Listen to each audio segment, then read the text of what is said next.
Never be afraid of loneliness and alienation because you maintain the right principles. The strongest grass grows on the hardest soil. You can't teach anyone anything, you can only help them discover what is in themselves. I have never met such a foolish person that I could not learn anything from him. Ladies, you cannot force to teach anything to a man, you can only help him find it. Measure what is measurable, and make measurable what is not so. We cannot teach others anything, we can only help them find knowledge within themselves. The sun, with all his planets revolving around it, and depending on it, can still ripen a bunch of grapes as though it had nothing else in the universe to do. I think that in the discussion of natural problems we ought to begin not with the scriptures, but with experiments and demonstrations. I have never met a man so ignorant that I couldn't learn something from him. In the future, there will be opened a gateway and a road to a large and excellent science into which minds more piercing than mine shall penetrate to recesses still deeper. Two truths cannot contradict one another. By denying scientific principles, one may maintain any paradox. Knowing thyself, that is the greatest wisdom. Mathematics is the key and the door to the sciences. See now the power of truth. Nonetheless, it moves.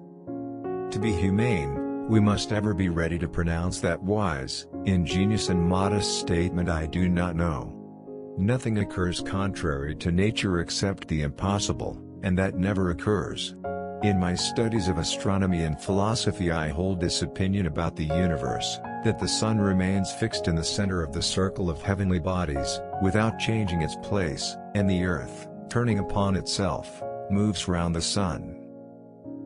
Philosophy, nature, is written in that great book which ever is before our eyes, I mean the universe, but we cannot understand it if we do not first learn the language and grasp the symbols in which it is written. The book is written in mathematical language, and the symbols are triangles, circles and other geometrical figures, without whose help it is impossible to comprehend a single word of it, without which one wanders in vain through a dark labyrinth.